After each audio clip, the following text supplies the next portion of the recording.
Olá, pequenos pôneis, como vão vocês? O vídeo de hoje vai ser um pouco mais descontraído, porque eu não sei se todo mundo viu, mas eu fui pro hospital, então, não tive muito tempo pra gravar e editar vídeo, e eu tô fazendo isso no dia que eu tenho que postar, ou seja, quarta, então, adoro desafios. Eu vou contar mais histórias de lugares que eu fui monitora ou educadora ambiental, então não é de estágio necessariamente, são histórias mais lidando com o público. Muita gente já tinha me perguntado isso, pedido isso, mas eu nunca fiz, então tá aí pra vocês. Aqui minhas redes sociais já sabem, qualquer dúvida, comentários podem deixar aqui e nos comentários aqui do vídeo. E vambora! A primeira história que eu vou contar é de um lugar que eu trabalhei sendo monitora, então eu ia mostrar os animais pro pessoal, tanto pequenininho, criança pequenininha, até idoso eu já trabalhei, já mostrei os animais, apresentei e tudo mais, dei tipo uma aulinha, porque era basicamente isso que a gente fazia lá. A gente saía andando e fazendo atividade com as pessoas, claro, com as crianças tinha muito mais atividade, né? Tinha fazer pão, tinha um bando de coisa legal. Então, com idoso a gente não ia fazer isso, a não ser que eles quisessem, né? Qual é o preconceito de fazer pão? Não é só criança que gosta de fazer pão. Então essa primeira história é do primeiro grupo que eu peguei sozinha, porque antes a gente vai acompanhando outra pessoa mais experiente, que já trabalha com isso há mais tempo, pra ir pegando o jeito da coisa, sabendo como tem que mostrar os animais, qual é a ordem das coisas, às vezes tem ordem, o que tem que fazer em tal lugar, enfim, tudo isso. Então foi meu primeiro dia sozinha tomando conta de um grupo. E foi um horror, sério, foi um inferno. É comum as pessoas levarem as crianças para uma fazendinha, por exemplo, né? O problema é que nem sempre os pais são agradáveis. Inclusive, às vezes é pior ainda com os pais, porque a maioria dos pais, desse tipo de pais, é muito chato mesmo. Eu não tô falando porque todo pai é chato. Não, eu acabei de falar que a maioria é, não tô falando que todos são. Mas normalmente é aquele pai que deixa a criança solta e não tá nem aí porque acha que o trabalho do monitor, do educador ambiental, o que seja, é, sabe, cuidar da criança, sendo que a criança não é da pessoa que tá trabalhando. Então muita gente não entende isso. E muita gente também tem aquele pensamento de eu tô pagando, então você é obrigado a fazer tudo que eu quero. E não é verdade. Isso em nenhum lugar, nenhuma profissão. Foi exatamente esse o problema da maior parte do grupo. Tinha muita mãe, era mãe e pai, né? Não tinha só mãe. Só que a maioria era bem Maria vai com as outras e tinha uma principal que era o capeta em pessoa. Essa mulher me encheu o saco do início ao fim, ainda mais que ela percebeu que eu era nova no trabalho, então ela me encheu o saco muito mais do que encheria de outra pessoa, então foi pior ainda. Por quê? Ela era exatamente desse tipo de estou pagando, então você é obrigada a fazer o que eu quero, e era do tipo, porque eu vim há 5 anos e não era assim, sendo que tinha mudado a gerência do local, então mesmo assim, 5 anos é muito tempo, as coisas mudam, não é porque é outra pessoa comandando o local, tipo a fazendinha, que as coisas vão ficar do mesmo jeito. E não era o caso, né? E ela não percebeu. Então, por exemplo, não podia ligar alguma coisa, tipo uma bomba de água pra ligar o chafariz naquela hora. Por quê? Quando liga, normalmente é quando tá no final do dia e tá muito quente, então não vai ligar só pra uma família, só pra um grupo. Claro, às vezes tem 200 pessoas no lugar. Pra que você vai ligar a cada hora o chafariz para as crianças irem se molhar? Você, obviamente, até por questão de economia de água, vai ligar num certo momento, quando todo mundo já terminou as atividades, e aí todo mundo vai aproveitar junto, que esse é o intuito, né? Se divertir em grupo. Mas não, essa mãe queria porque queria o chafariz no horário dela, e ela não entendia porque eu não poderia ligar. Eu cheguei a perguntar pro meu supervisor, porque, eu tinha que fazer o mínimo, pelo menos, eu não ia também, não pode, ponto final. Eu tentei, mas ele me deu a mesma resposta, tipo, não tem como ligar só pra ela.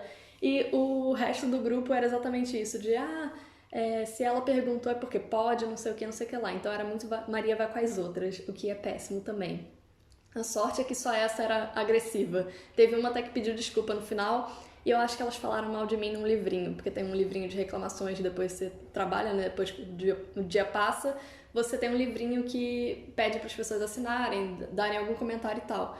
Eu acho que falaram mal de mim, mas, gente, no final, o pessoal que trabalha lá até veio falar comigo, se desculpando, sabe? O responsável dos monitores chegou e falou: Júlia, desculpa, eu sinto muito mesmo por você ter pego esse primeiro grupo, porque realmente nem eu saberia lidar com eles. Então, assim, foi muito difícil mesmo. E, por favor, se vocês tiverem essa mentalidade de Toby, não é porque você tá pagando que tem direito a ser chato e encher o saco dos outros. Então, essa é a moral da história. E as crianças eram bem os reflexos dos pais, né? Porque o filho dessa menina era muito mal criado. Menina é ótimo, né? O filho dessa mulher era muito mal criado e era muito mimado. Do tipo, eu vou pegar no rabo do coelho porque eu quero e porque eu posso. Isso porque o garoto devia ter uns 4 anos. Então eu penso, meu Deus, como vai ser quando ele crescer? Eu penso muito nisso, né? De, meu Deus, que criança mal educada. Se tem 3 anos na cara e tá fazendo isso, imagina quando crescer. Mas enfim, vamos pra próxima. A segunda história foi de um parque ambiental que eu fui estagiária, eu fui voluntária. Então era basicamente a mesma coisa, tinha que mostrar os animais, tinha que fazer tour guiada, fazer tipo uma trilha, porque era um parque, né? E não era com famílias nem nada, era mais com escolas, porque né, era mais passeio educacional mesmo. Então era bem legal, porque querendo ou não, às vezes a gente ficava como professor ou professora, né? A maioria era menina, das crianças. Então era bem legal essa parte. Eu adoro ensinar ainda mais sobre animais, então tinha uma turminha chata, vez ou outra, mas a maioria das turmas era bem de boa, então era legal. Também depende da faixa etária, né? Porque tem uma coisa que muita gente não entende, que é muito difícil você lidar com o público quando não é o mesmo público, óbvio, mas também não, quando não necessariamente o mesmo público, mas a mesma faixa etária, porque é muito difícil, eu detesto pegar criancinha, pegar uma turminha de criancinha, porque eu não posso ensinar nada. Você tem que falar, esse é o coelhinho, passa a mão no coelhinho, o que o coelhinho come? Cenourinha. E eu quero ensinar, eu quero falar, coelho é um lagomorfo, coelho não pode comer alface, coelho não sei o que, ele é parente das picas e das lebres, não sei o que. E não tem como falar isso pra criança, sabe? Então isso me deixa, tipo...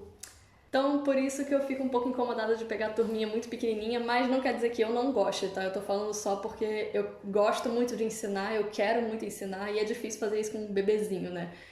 Coitado, a culpa não é deles, né? Mas é só pra um adendo aqui no vídeo, tá? É muito ruim, pelo menos pra mim, ensinar pra criancinha pequenininha, porque não tem muito como ensinar. Você tem que fazer bem coisa didática, de olha o coelhinho, olha o patinho, não sei o que. Você não pode realmente ensinar de verdade.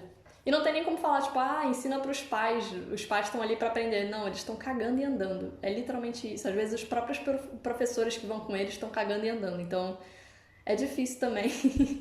Essa segunda história aconteceu porque uma criança devia ter uns 12 anos, eu sou muito ruim com idade, gente, não tenho a mínima noção de idade de criança, principalmente, mas eu chuto que devia ter no mínimo uns 12 anos. A criança era um menino. O menino, a gente se reuniu assim pra pegar os animais, então ficava alguém tomando conta das crianças, tipo num círculozinho, meio círculo, e alguém ia pegar os animais. Eu percebi que enquanto alguém ia pegar os animais, as crianças tinham feito um círculozinho no meio e estavam muito agitadinhas. Então eu cheguei lá e tinha um garoto batendo o pé no chão, tipo, muito forte pra matar uma barata ou um besouro, não lembro o que era. Só sei que eu incorporei o Chico Mendes e qualquer outro protetor ambiental que existiu ou existe na face da Terra, porque eu fiquei muito incomodada com aquilo, muito mesmo. Porque aparentemente nem todo mundo sabe, mas num parque ambiental, numa reserva ambiental, tem floresta. O que você espera que aconteça? Que não tenha nenhum mosquito, que não tenha nenhum besouro, não tenha nenhum bichinho, sabe? Então, sério. Eu fiquei muito irritada, mas claro, eu mantive a postura, então eu cheguei nele, apartei tudo, falei, você gostaria que entrassem na sua casa e te machucassem? Que pisassem na sua cabeça e te matassem? Não, né? Então pra que você vai fazer isso com um bichinho? Eu acho que ele entendeu o recado, porque logo depois ele pediu desculpa e separou e sentou bonitinho, e não deu trabalho pro resto do passeio, então... Eu espero que eu tenha mudado a vida de alguém. Mudando a mentalidade de pequenos assassinos, um de cada vez. Essa última história é um dos maiores micos que eu já paguei na minha vida. Só de falar eu já fico muito nervosa, mas ninguém manda eu ser muito lerda. Nessa história eu tava naquele outro lugar, na fazenda, então eu tava lá mostrando os animais para as criancinhas. Nesse caso era com uma escola, então eram mais ou menos umas 20 crianças pequenininhas. Não sei a idade de novo, eu não tenho a mínima noção de idade, então não vou chutar. Até porque vocês vão entender daqui a pouco o problema da idade toda. Mas eu tava mostrando lá os animais, tudo bonitinho, tudo direitinho, e chegou na parte dos cágados. Os cágados ficam num laguinho, né, pequenininho, e a gente tem essa mania nós, os monitores, temos mania de pegar 2 cágadozinhos e fazer tipo uma corridinha de jabuti também. Então, porque eu apontei pra lá, não sei, é porque na minha cabeça eu tô imaginando o lugar, então o cágado fica aqui, o jabuti aqui, enfim. Então, quando eu fui entrar e comecei a explicar sobre o cágadozinho, o bichinho bonitinho, eles acharam engraçado quando eu falei cágado. Toda criança acha engraçado, porque, né, cágado, cagado, crianças, né? Dessa vez eles acharam engraçado o que eu falei, então eu perguntei, vocês sabem falar cágado? Vamos ver. O que tá escrito aqui nessa plaquinha, que era a plaquinha do cágado? Tinha um silêncio mortal. Ai, meu Deus. Ninguém respondeu. E aí eu fiquei tipo, gente, me deem atenção, por favor. E aí ninguém respondeu. Aí a professora veio do meu lado assim, tipo, eles ainda não sabem ler. Eu quis morrer nessa hora, sério, eu não tinha onde enfiar minha cabeça. Eu acho que as crianças tinham, tipo, talvez uns 4 anos, eu não sei. Elas eram muito novinhas, mas ao mesmo tempo não pareciam tão novinhas assim, porque como eu falei, elas entendiam o que eu tava falando. Claro, eu não tava falando nada demais, nada muito específico. Eu tava só explicando sobre os animaizinhos. Mas elas tinham uma noção, sabe? Então, na minha cabeça elas sabiam ler. Fazer o quê, né? Agora eu quero enfiar minha cabeça num buraco, mas finalmente esse vídeo acabou com os meus micos. Eu espero que vocês tenham gostado. Se vocês quiserem, eu posso fazer mais, porque, né, eu tenho muito mais história engraçada ou triste ou de ódio. Ai, sério, tem muita gente sem noção por aí, é triste. Então é isso, eu espero que vocês tenham gostado. Beijos e até a próxima. Nha!